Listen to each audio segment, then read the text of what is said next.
안녕하십니까. 무명의 그리스도인입니다. 오늘은 지난 영상에서 유기체적인 교회 공동체가 어떠한 특징을 갖고 있는가에 대해서 설명을 드렸었습니다. 자, 오늘은 이어서 그러한 유기체적인 교회 공동체가 과연 전통교회에서 그리고 조직화되고 시스템화되어 있는 그런 교회 공동체를 이루고 있는 그 속에서 추구하는 위계 질서와 권위의식을 과감히 벗어던지고 이러한 위계 질서와 권위의식이 없는 참된 신앙 공동체,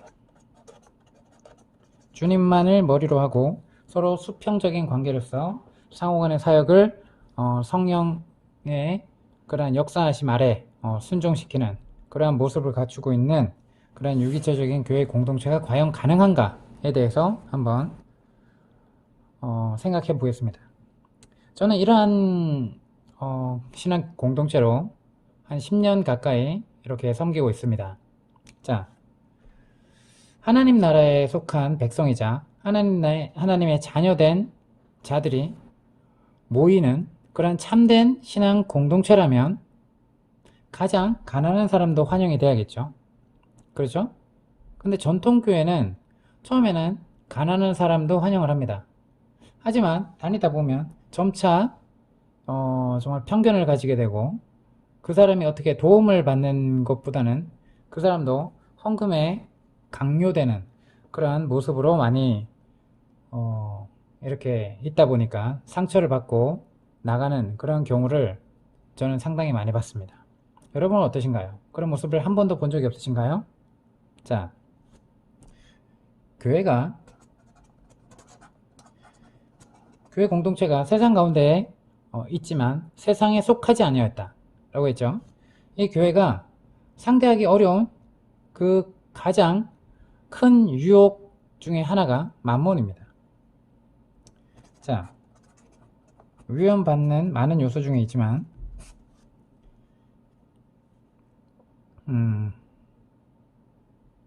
위협이 되는 그런 대상 만몬신이죠. 자, 그건 뭘까요? 돈의 힘이죠. 그죠? 주님을 머리로 하는 그 교회 공동체, 이 지체들도 또한 세상 속에 살아가다 보니까 뭐예요? 세상에 속한 사람들과 교제를 하고 하다 보니까 어떤 거에 물들기 쉬워요? 돈의 힘과 그러한 영향력에 대해서 우리가 추구하게 되는 거죠. 자, 이 자본주의 사회를 살아가면서 공산주의가 아니라 자본주의 사회에서의 이 교회 공동체는 이러한 유혹을 사단이 정확하게 합니다. 자, 그렇다 그러면 진정한 주님의 몸된 공동체라고 고백하며 따르는 우리들은 성령의 감동에 따라 이 돈, 만몬신의 영향력으로부터 자유하는 길을 선택하는 것이 어려울까요? 결코 어렵지 않습니다. 저는 10년 동안 그 체험을 하고 있습니다. 자, 그래서 우리가 따르고 있는 전통이 과연 성경적인가? 아니면 교회사 가운데 어떤 유래를 가지고 시작이 되는 건가 살펴볼 필요가 있습니다. 왜냐? 우리는 하나님의 계명보다 사람의 계명을 더 사랑하면 안 됩니다. 그렇죠? 자, 만약에 이 전통을 따르고 있더라도 익숙하더라도 우리가 이것이 과연 성경적인가를 생각해보고 이것이 아니라고 하면 과감히 벗어 던져야 됩니다. 그렇죠? 자, 이 교회 역사 가운데 이교도적인 요소가 혼합이 되었다면 그리고 그것이 타당하다라고 생각할 수 있을까요? 익숙하다는 이유로? 자, 아니죠.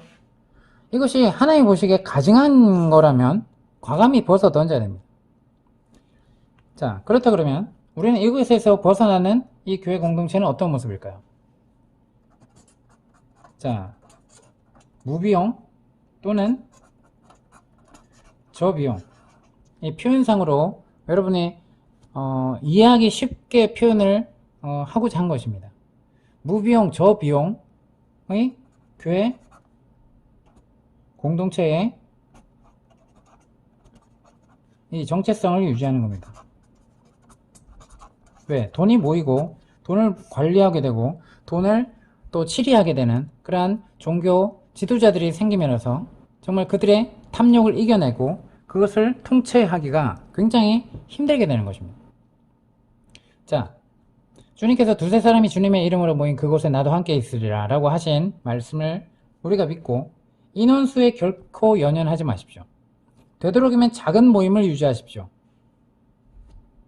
이 부분에 대해서는 앞선 영상에 대해서 어떻게 모임을 하고 어떤 특징을 갖고 있는가에 대해서 설명을 했으니 이제 간략하게 다시 한번 정리만 하겠습니다. 약 15명 정도 혹은 4-5가정 정도가 모이는 때가 되면 다른 하나님 나라에 속한 지체된 공동체를 또다시 개척하고 분리시켜서 인도자를 파송하게 됩니다. 자, 따라서 하나님 나라에 속한 성도들은 성장되어서 언제든지 때가 되면 내가 섬김을 받은 것처럼 어떻게 주님의 몸된 교회 공동체 지체들을 섬길 것인가, 어떻게 목자로서 섬길 것인가, 그리고 우리 지체들에게 나타나는 그러한 성령의 은사들로 어떻게 질서 있게 공동체가 나눌 것인가, 어떻게 서로 연합하여 정말 이렇게 예배를 드리고 하나님 앞에 성장될 것인가, 어떻게 제자 양육을 할 것인가에 대해서 몸소 겪고 그것을 실천했고 그 다음에 그것을 다시 가르칠 수 있는 그러한 리더가 되는 것입니다. 자, 그래서 첫 번째는 무비용 저비용. 모일 때 돈이 많이 들어가면, 그죠? 이것이 부담이 되겠죠? 자, 그래서 교회 출석할 때, 그리고 교회를 나갈 때 헌금해야 된다라는 그러한 강박관념을 가지지 않고 우리는 우리의 가진 모든 것이 주님의 것이라는 인식을 가지고 모이는 지체들입니다. 자, 그래서 우리는 또한 교단을 초월합니다. 그래서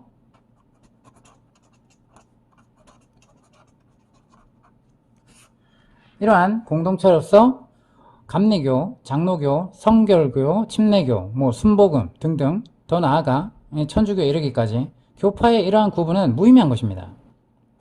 하나님 안에서, 이건 사람이 보기에 중요하다고 생각할 수 있지만, 그죠? 하나님 안에서, 예수 그리스도 안에서 진정한 신앙 고백을 하는 모든 성도는 형제, 자매입니다. 분명히 기억하십시오. 그렇다 그러면 위기 질서와 권위의식을 나타낼 수 있는 사람은 주님 앞에 아무도 없습니다.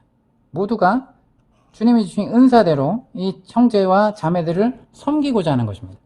자, 그래서 모든 사람은 하나님의 형상으로서 하늘 씨앗을 갖고 있죠. 그래서 이 하나님의 주신 성령의 그러한 씨앗에 이렇게 싹 틔워서 성령의 열매를 맺어가면서 함께 모여서 함께 웃고 함께 울고 함께 기도하고, 그죠? 서로 동역하고 함께 모색할 뿐입니다. 자, 그러면 어떠한 섬김이가 있어야겠죠. 리더라고 해보겠습니다. 공동체 섬김이라고 할 수도 있는데요. 2단 시비가 붙을 수 있어요. 그죠? 예. 왜 너희는 어떤 교단에 속하지 않았냐라고 2단 시비가 붙을 수 있어요.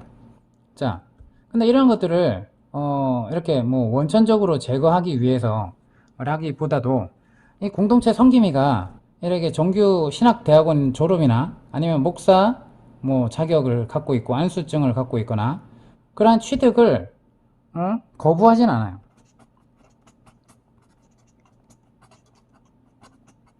그러한 리더가 되는 조건에 무조건 이렇게 해야 된다라는 것도 아닙니다.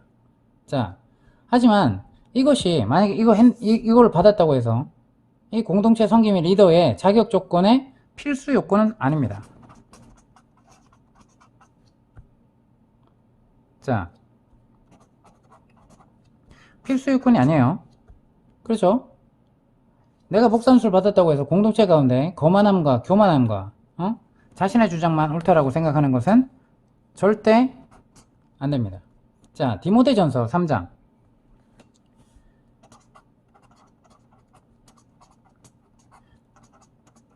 자, 여기에 무슨 조건이 나오죠? 감독과 집사의 자격 기준으로 분별하며 철저히 주님을 닮은 모습으로 성령의 열매 맺는 믿음이 공동체 가운데 검증이 되었을 때, 공동체가 다 같이 함께 성령의 감동을 따라 안수하며 은사에 맞는 직분을 세우고 그 직분은 결코 권위가 아님을 인식하는 자들이 리더로 세워집니다. 분명히 기억하십시오. 전통적인 교회는 어떻게 해요? 리더 조건이나 아니면 그 지도자의 자리에 누가 목사 안수를 받았느냐, 어디서 뭐 공부를 했느냐, 아니면 어떤 경력을 갖고 있느냐, 이런 것들입니다. 자, 하지만 그러한 것이 절대 유기체적인 교회 공동체에서는 필수 조건이 아님을, 그리고 그걸 인식하고 있는, 그래서 이 형제 자매의 관계를 넘어서는 그러한 교만함과 거만함은 용납되지 않습니다. 자, 그래서 모임 안에서는 모두가 성도님 그리고 형제 자매님으로 호칭을 합니다. 자매라고 그리고 성도님으로 호칭합니다. 자, 나이가 많든 적든 상관없습니다. 자, 그래서 그리고 직분자는 직분을 부를 수 있겠죠. 근데 또한 이 직분자들도 성도, 형제, 자매님이라고 불리운다 하더라도 결코 어색하지 않죠. 예를 들어서 목사님, 전도사님, 막 이런 전통교회 속에서는 형제님이라고 여러분의 섬기는 교회 목사님한테 가서 형제님, hey brother 이렇게 해보십시오. 어떻게 반응을 하나? 속으로 어디 감히 그렇게 불러? 라는 인식을 하지 않을까요? 자, 여러분, 그 자체부터도 자신이 주님의 몸된 지체들과 어떻게 교제를 하고 어떻게 관계를 맺어야 될지 모른다는 그런 걸 나타내고 있습니다. 자, 헌금을 많이 했다. 만약에 전통교회에서 굉장히 중요하죠. 장로 직분 줄 때, 집사 직분 줄 때. 그래서 헌금하라 그러죠. 일정 헌금 이상을 해야 됩니다. 헌금을 많이 했다고 해서 직분을 세우는데 결코 이 유기체적인 교회 공동체에서는 기준이 되지 않습니다. 그것을 교회를 위한 헌신의 정도로도 평가하지 않습니다. 자, 헌금을 많이 냈긴 해. 신앙의 열매는 없으면서, 그죠? 이걸 헌신의 정도라고 봐야 될까요? 아니죠. 결코 이걸로 평가하지 않습니다. 교회 공동체에서 이 행동뿐만 아니라 진정 주님을 섬기는 자로서 가정과 일터 속에서도 주님의 향기로 성령의 열매를 맺고 있는가? 이것이 가장 중요합니다. 성령의 열매를 맺고 있는가? 진짜 거듭났는가? 진짜 말씀 앞에 순종하는가? 자, 열매로 알지니 라고 분명히 나와 있습니다.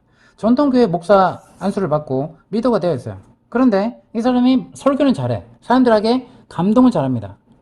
자, 수사하게 능통한 설교자와 같이 정말 그리스 로마 철학의 그러한 자들과 같이 설교로서 은혜를 줄 수 있어요. 그죠? 하지만 그의 삶 가운데 성령의 열매가 나타나지 않는다면, 실제 그러한 삶을 살지 않는다면, 그리고 형제 자매라는 호칭보다 리더라는 목사님이라는 이 호칭이 더 유혹이 된다면, 그리고 성직자라는 평신도라는 그러한 직분에 이원론화된 그러한 것을 더 추구한다면, 그죠? 성령의 열매는 없는 겁니다.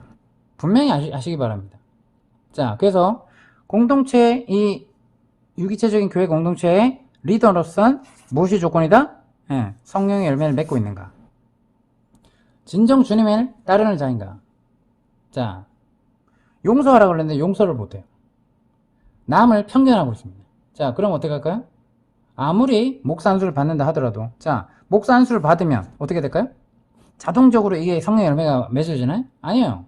설교는 잘할 수 있어요. 그럼 목사 안수 받는다고 해서 설교를 다 잘하나요? 아니에요. 설교 짜집기 해서 설교를 하는 그러한 리더들이 정말 많다는 걸 여러분 아시기 바랍니다. 정말 책을 많이 읽어야 되는데도 불구하고, 성경을 기준으로 성경을 많이 읽어야 되는데도 불구하고, 그죠? 성경조차 제대로 안 읽고 다른 책들을 읽고, 자, 그래서는 안 되죠. 자, 분명한 건 사회는 이 예배 가운데 이 사회는 섬김이가 이렇게 인도를 하고 이 공동체 섬김이 중에 가르치는 은사가 있을 수도 있고 없을 수도 있어요. 자, 가르치는 은사가 있는 섬김이라면 그 공동체 나눔 가운데 말씀을 가르치기도 하고 또 상황 가운데 나눔 가운데 권면하기도 합니다. 예배 가운데 모든 순서도 도맡아하지 않고 질서 있게 성령께 귀 기울이면서 성령을 인식하면서 성령의 운행하심 하에 그러한 나눔을 인도합니다. 그래서 각자 지체들이 권면의 기회와 간증의 기회와 한 주간에 어떠한 삶을 살았는지 그리고 어떠한 말씀을 읽고 어떠한 깨달음을 깨닫게 됐는지 그러한 나눔의 기회를 가지도록 충분히 배려하고 어떤 정해진 틀과 형식에서 자유합니다. 그리고 성령님의 감동 안에서 함께 찬양하기도 하고 기도하기도 하고 배려하고 이해하고 나눕니다. 자, 마지막 순간에도 목사의 축도를 하지 않고 함께 주기도문을 암송하거나 순간적으로 대표 기도자가 감동에 따라 기도하기도 합니다. 자, 너무나 은혜스럽습니다. 이것을 체험해보지 않으면 여러분들이 과연 이게 가능할까라고 생각할 수 있어요. 그죠? 자, 그 다음 세 번째, 무보수, 무직분의 교회를 지향합니다. 자, 만약에 전통 교회에서는 목회자가 교회에서 월급을 받아야 하는 현실이 있죠.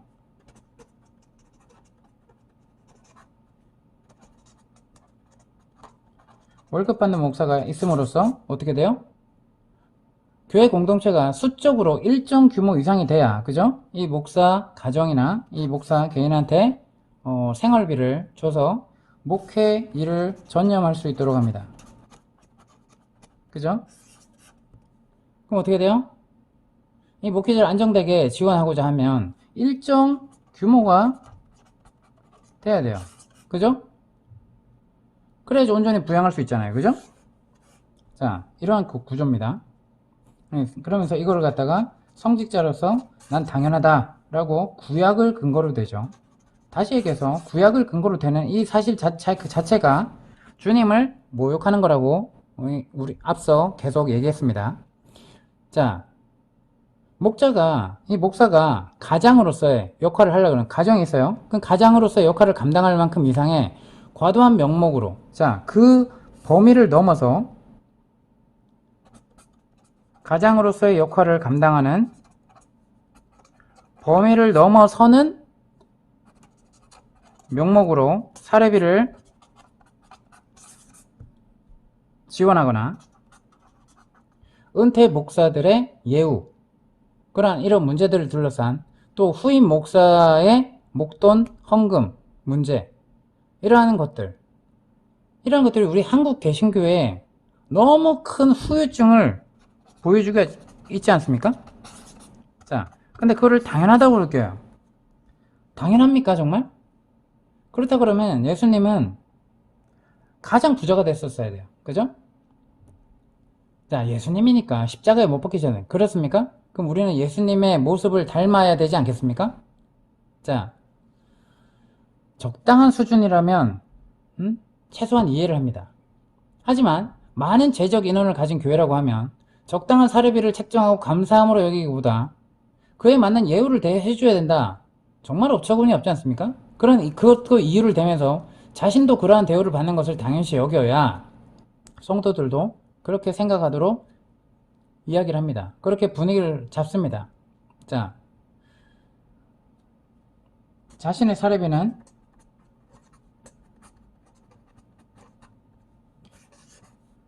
인상을 해요. 주기적으로 인상을 합니다. 근데 부교육자나 전임 전도사들의 가정이 비참한 생활을 하여도 오히려 사례비를 깎아대면서 11조를 제하고 주거나 아니면 이런 행태를 하죠. 그러면서 나도 그랬다 라고 하는 등 그런 어처구니 없는 일을 합니다. 자, 이 전도사 안에 누가 계세요? 주님이 계시죠. 주님께 대하는 겁니다. 그 담임 목사라는 자는. 그죠? 이걸 모르시나요? 주님께 대하는 거라고요, 이게. 왜 이런 행태가 일어날까요? 잘 들어보세요. 이 목회자만 주의 종입니까? 그렇게 인식을 하죠. 나는 평신도니까 라고 인식을 해요. 그리고 이 전도사, 강도사, 그리고 부목사, 이 사람들은 아직 담임 목사가 되지 않았기 때문에 이 권위를 누리지 못합니다. 그리고 언젠가는 이 권위를 꿈꿉니다. 자, 담임 목회자만 특별히 기름 부음 받은 종의 주의 종이라고 특별히 대우하는 게 주님을 믿는 자들이 해서는 안 될 행동 중에 하나임에도 그렇게 계급사회의 권위적인 구도로 스스로 그렇게 사람의 계명을 따라 만든 것입니다. 그리고 교회 공동체 내에 정말 어려운 그러한 성도들을 파악하고 그들의 삶의 현장에 가서 정말 어려움이 무엇인지 느껴보기도 하고 그렇게 헌금해서 정말 주님의 이름으로 일정 금액을 지원을 하거나 그리고 그 상황에서 자 그렇게 해야 됨에도 불구하고 이런 말을 합니다. 여러분 이런 어려운 상황을 잘 극복하기 위해서는 11조를 철저히 하십시오. 잘된 사람들을 보십시오. 성공한 사람들을 보십시오. 록펠러를 보십시오. 다들 11조를 철저히 했기 때문이고 더 많은 헌금을 하였기 때문입니다. 라고 오히려 강요하며 그런 귀한 성도님들의 헌금을 자신들이 몰래 명목을 붙여 탈취하고 예배당을 성전이라 칭하며 하나님의 뜻을 운운하며 성전 건축 헌금이라고 작정합니다. 여러분 성전이 뭐라 그랬어요? 믿음으로 말미암아 성령을 선물로 받아서 성령이 거하시는 몸, 그죠? 신자들의 몸이 성전이에요. 그죠? 성령이 거하시기 때문이에요. 장소가 아니에요. 아시겠습니까? 성령이 이제 마음과 생각에 우리 임하셔서 우리와 함께 계십니다. 성전된 우리가 그죠? 성전으로서 살아가야 되는 우리의 삶이 정말 더 중요함에도 불구하고 이것을 갖다가 뭘로 인식하게 만들어요? 건물이 성전으로 인식해요. 자, 그러면서 어떻게 돼요? 성전 건축 헌금. 자, 맞습니까? 성전 건축 헌금, 이 명목이 맞냐고요? 자, 성전이 뭔데? 여러분, 성경을 제대로 안 읽으십니까? 고린도전서 3장 16절, 그죠?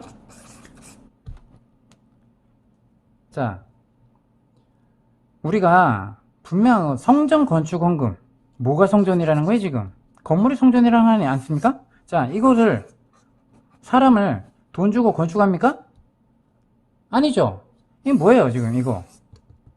예수님 믿는다고 하면서 이거 뭐예요? 완전하신 성전으로 오신, 그리고 완성된 성전을 우리가 섬기고 있지 않습니까? 자, 그런데 건물을 섬겨요? 예수 그리스도를 섬기는 것이 아니라 건물을 섬깁니까? 그럼 아직 예수님이 안 오셨네요. 그죠? 자, 구약의 성전과 성막은 예수 그리스도를 예표하는 겁니다. 그죠? 그리고 그분이 오시기까지 필요한 것이었습니다. 예표요 그림자였기 때문이죠.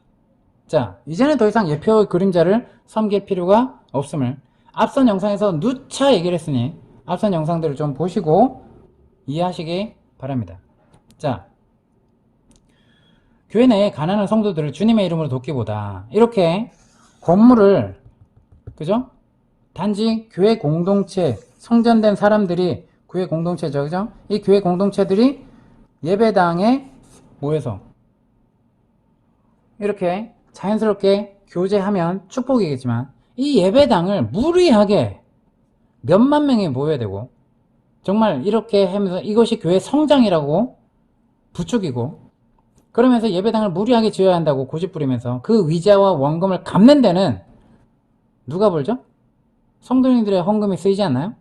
그럼 그 짐을 성도들에게 고스란히 짐을 지우고 가면 되나요? 주님은 그런 낮은 자의 모습으로 우리를 찾아오시는 것을 모르십니까? 이러한 낮은 자의 모습, 이 성도들, 성도들 가운데 가난한 자, 그죠? 연약한 자, 그 모습을 우리는 어떻게 대합니까?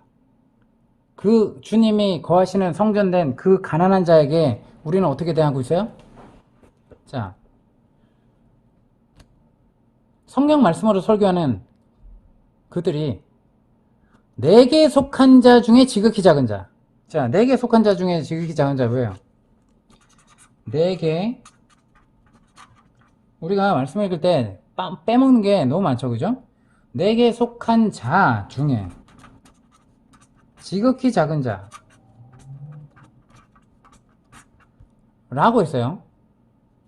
내게 속한 자 중에 지극히 작은 자에게 한 것이 곧 내게 한 것이다. 자, 이래 나와있죠? 이거 안 읽어보셨나요?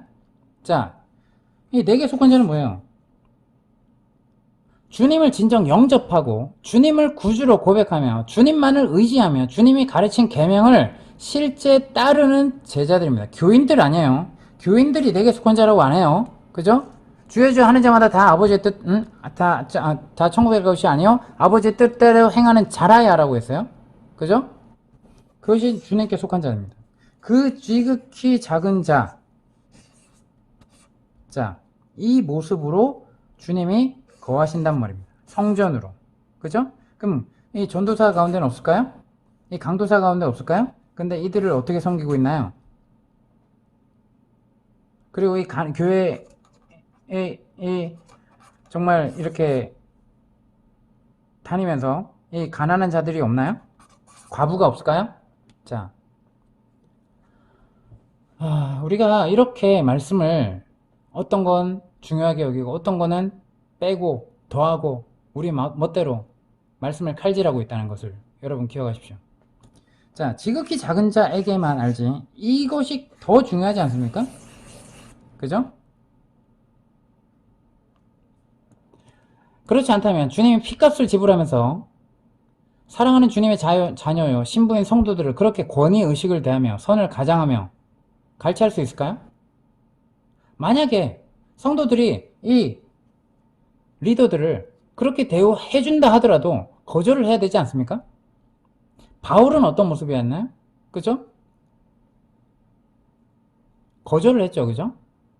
자, 우리가 정말 밥벌이를 위해서 목회를 하는 것이 아니라면 분명히 얘기하지만 목회는 직분입니다. 직업이 절대로 아니에요. 직분이에요. 교회 공동체를 위해서 목회의 은사를 주신 거예요. 교회 공동체의 지체들을 섬기라고. 돈 받으라고 하는 게 아니에요. 그걸로 돈 벌어 먹고 살으라고 이 직분을 주신 게 절대로 아니라는 말입니다. 그런데도 어떻게 돼요? 자,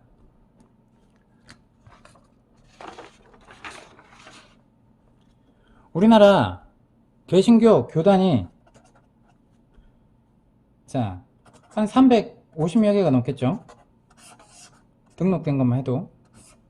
자, 우리 주요 교단만 알고 있지만 실제로 등록된 교단은 350개가 넘어요. 자, 여기서 각 교단마다 또 신학교가 있어요. 신학교 설립하고 그 다음 또 여기서 무분별하게 그 과정을 이수하고 시험을 치르면 적당하게 그들이 통과 기준을 삼아 놓으면 그 기준만 통과하면 어떻게 돼요? 팔을 늘리죠. 자, 그래서 목산수를 줘요. 자, 성령의 열매가 맺었나 안 맺나 이것이 중요합니까? 신학교 다니면서 이 사람이 자 컨트롤 C, 컨트롤 V처럼 이러한 어떤 이것은 무엇인가 라는 질문, 신학적인 질문을 막 잔뜩 해놓고 이걸 질문 다 외워요. 문제다 쫙 이거 답안지까지 돌려가지고 시험을 치게 한 다음에 이것을 통과하면 몇 점 합격. 자, 이것이 목사의 기준인가요? 자, 그럼 디모데전서에 있는 이 목사와 집사의 자격 조건은 왜 있을까요? 그죠? 근데 우리는 뭘 바꿨나요? 사람의 계명으로 바꿨어요. 그래서 신학교가 400여 개가 넘어. 자, 어느 사람이 목사로서 자격이 있는지 없는지 공동체가 검증하지도 않아요. 그럼 졸업장이 목사의 자격증 검증입니까? 그러니까 목사를 하는 사람 중에 성추행을 하고 세습을 하고 탐욕을 부리고 이원론적인 설교를 하고 말씀을 자기 뜻대로 왜곡하고 하는 겁니다. 자, 그런 거에 자 이런 사람들이 되면 이 성도들은 한마디로 양털깎기 당하는 겁니다. 잘못된 신앙으로 성장하고 이 주님의 양떼를 어떻게 돼요? 도둑질하는 겁니다. 헌금을 갈취하고 성직자 계급으로 세뇌시켜가지고 그죠? 성직자는 하나님이 잘못하더라도 하나님이 심판하시지 여러분의 그럴 대상은 아니다. 어디 사도 바울이 그랬습니까? 그죠?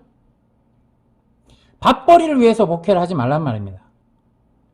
어찌 주님의 제자의 삶으로 모범을 보여야 할 자들이, 그죠? 말씀을 가르치는 너희가 왜 너희는 지키지 않느냐? 말씀하지 않습니까? 너희는 어찌하여 주여 주여 하면서 내 말을 지키지 아니하느냐? 그 주님 말씀 아닙니까? 주님의 제자로서 제자의 삶으로 모범을 보여야 할 이 먼저 된 자들이, 그죠? 사람이 많이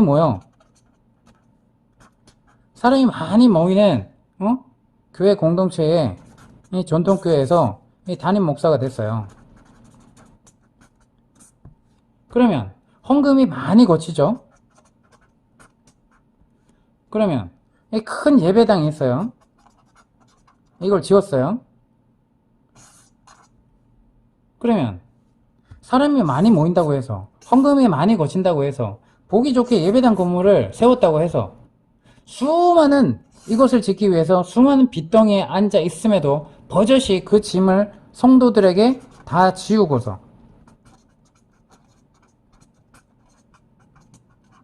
그죠? 자신의 에쿠스를 타고 다니고, 외제차를 타고 다니고, BMW 타고 다니고, 벤츠 타고 다니고, 이러면서 경호원까지 대동하고, 골프 치고 다니고, 여행 다니고, 각종 항목들을 만들어 놓고 자신이 많은 물질을 가져가도 된다고 생각합니까? 자신의 교회에 자신이 도와야 할 수많은 나약한 사람들은 전혀 보이지 않습니까? 나는 말씀을 전하니까 나는 이것을 누려도 돼. 어디 그딴 생각을 합니까? 전통교회 목자 여러분들, 정말 눈물 흘리며 하나님의 계명을 지키기 위해서, 정말 성령께 순종하기 위해서 씨름하며 죄와 피 흘리기까지 싸우며 성도들에게 정말 외치며 그렇게 복음을 전하는 일부 귀한 목자님들도 계시지만, 정말 대다수가 이러한 밥벌이 목사가 되지 마시기 바랍니다. 안수기도 하고 보기 좋게 화려하게 축복하기만 하면 끝입니까? 자신은 챙길 거 다 챙기고 그 교회 공동체에 가난한 자들은 실질적으로 도울 수가 없고, 자신의 착복하고, 너무 아이러니하지 않습니까? 자신은 모든 걸 팔아 천국을 사라고 합니다. 그렇게 헌금을 유도합니다. 이 땅에 쌓지 말고 천국에 쌓으라 하면서 본인은 왜 모르게 아내나 자녀나 친척의 명의로 몰래 부동산을 사고, 비싼 집 사고, 자녀 유학을 그렇게, 그 비싼 유학비를 성도들이 부담해야 되는 그 이유는 뭡니까? 예수님이 그런 모습이었나요? 예수님이라면 어떻게 하셨을까? 이 생각을 조금 더 하지 않습니까? 예수님이 그러셨나요? 아니면 12 제자가 그랬나요? 사도 바울이 그랬나요? 왜 성도들에게 목소리 높여서 자신을 낮추라! 라고 하면서 자신은 높임받고 대접받기를 그렇게도 좋아합니까? 주님은 자신을 왕 삼으려고 할 때 그것을 알고 한적한 곳으로 떠나지 않으셨습니까? 우리식대로 하면 주님은 가장 비싼 말을 타고 다니셨어야 될 거예요. 그렇게 할 줄 몰라서 주님이 그렇게 하셨나요? 12 제자들에게 내가 너희를 위해서 십자가에 달렸으니 너희는 이제 내 이름으로 대접받으며 살라, 이렇게 하셨나요? 교회에 가난한 자들이 있음에도 불구하고, 주님의 몸된 지체들 가운데 가난한 자들이 있음에도, 자신의 생계를 위해서 너무나 고민하는 사람이 있음에도 불구하고, 자신의 상황은 비교할 수 없을 정도로 안정되어 있으면 성도들의 아픔이 느껴집니까? 그러면서 리더입니까? 주변의 수많은 개척교회라고 하는 목회자들의 비참한 가정 환경과 삶이 느껴집니까? 주님의 형제된 그들을 주님께 대한다는 의식이 조금이라도 있습니까? 여러분의 성도들에게 주님께 대한다는 의식이 조금이라도 있냐 말입니다. 아니면 평신도를 대한다, 내가 이들보다 더 많이 알기 때문에 내가 대접받기에 합당하다고 생각합니까? 도와주더라도 내가 그분 안에 있는 주님을 대한다 라는 마음으로 합니까? 아니면 적선한다는 마음으로 합니까? 나 이렇게 했어요 주님, 이렇게 합니까? 자, 우리가 도울 때 몰래 도우라고 했어요. 그죠? 근데 우리는 막 기사 내고, 그죠? 사진 찍고, 왜 그럽니까? 자, 주님의 몸된 교회 공동체에 속한 우리 섬김의 리더들은 궁극적으로 교회 공동체로부터 최소 일부라도 경제적 자립을 해야 합니다. 즉 무보수 혹은 받게 되더라도 과도한 범위가 아닌 기본 평균 월급 기준 선에서 최소한의 후원을 받고 그런 것을 지향해야만 비로소 만몬으로부터 자유롭고 하나님 나라의 영성을 제대로 추구할 수 있습니다. 자, 또한 주님의 몸된 교회 공동체는 사실상 수직적으로 그죠? 계급화된, 자, 계급이 아니라고 하지만 다 계급이에요. 그죠? 계급화된 교회 직분, 집사 위의 권사, 권사 위의 장로, 장로 위의 목사. 자, 이런 위기 질서가 결코 인정되지 않아요. 이게 인정되지 않아요. 유기체적인 교회 공동체에서는. 그죠? 근데 전통교회는 이것이 끝까지 지키려 합니다. 끝까지. 자, 그 속에서 어떻게 성령님의 역사하심을 경험할 수 있을까요? 우리는 주님의 말씀에 따라 모두 하나님의 자녀들이요 거룩한 나라요 왕같은 제사장임을 여러분 분명하게 실천하십시오. 그리고 그렇게 누리십시오. 그래서 오직 함께 기도하며 민주적인 논의와 성령님의 리더십에만 의존하여 이러한 체험을 할 수 있습니다. 이것을 과감히 내려놓으십시오. 직분, 자, 직업 내려놓으십시오. 모든 교인이 하나님 앞에서 평등한 존재로서 서 있는 수평적인 공동체가 되어야만 비로소 우리는 서로 하나님의 형제 자매로 정말 주 안에 한 가족처럼 서로 존경할 수 있는 참 교회 공동체를 갖고 낼 수 있을 것입니다. 자, 헌금 시간은 강요하지 않으며 남의 눈치를 보지도 않아요. 자발적으로 해요. 그리고 이름 적지도 않습니다. 작정 헌금이나 건축 헌금이나 불필요한 명목의 헌금을 만들지 않습니다. 그래서 주님의 몸된 교회 공동체들은 돈이 우선되지 않아야 합니다. 예배당 운영비나 관리비가 전혀 필요하지 않아요. 그러니까 저비용으로 유지될 수 있어요. 가능한 영역에서 자, 모인 헌금의 용도로는 서로 모일 때 필요한 음식 재료비나 아니면 교회 공동체 차량 유지비나 아니면 선교 지원비 등이나 이렇게 사용할 수 있죠. 그 외에 남는 것이 있어요. 그럼 모아두었다가 교회 지체들이 이렇게 연합 수련회나 아니면 야외 예배를 드릴 때 비용을 모두 충당하거나 그리고 성도님들 중에 어려움이 처한 분들이 있으면 감동에 따라 은밀히 지원을 하고 자 그리고 이 교회 공동체 모임에 오지 않지만 주변에 주 안에서 형제된 자매된 그러한 자들의 어려움을 발견했을 때 돕기도 하고 그리고 해외에 나가 계신 정말 주님의 지체된 선교사님들을 후원하기도 하고 현지 고아원을 후원하기도 할 수 있다는 것입니다.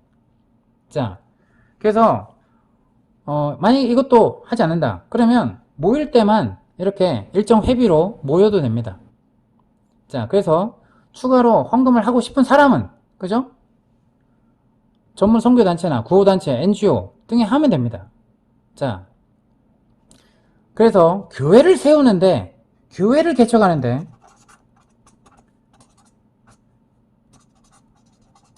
돈이 필요하다 라는 신학생들의 인식은 그래서 돈을 구하죠. 주님 앞에.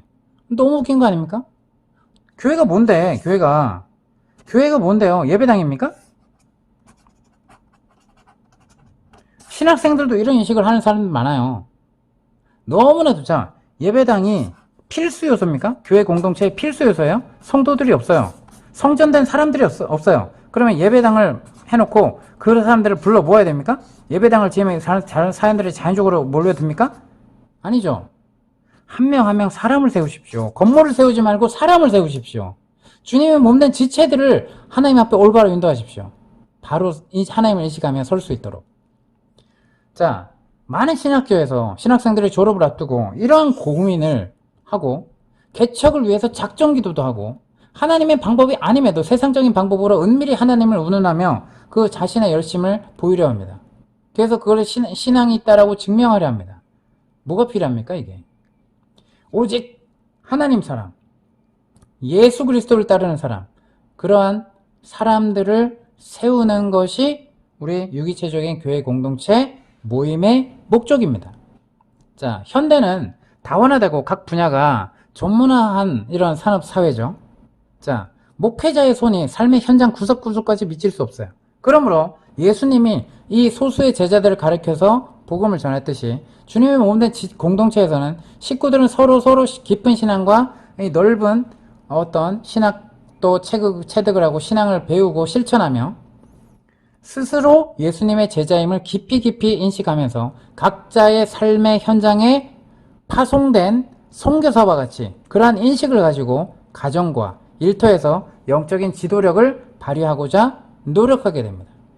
자, 첫 번째 종교개혁이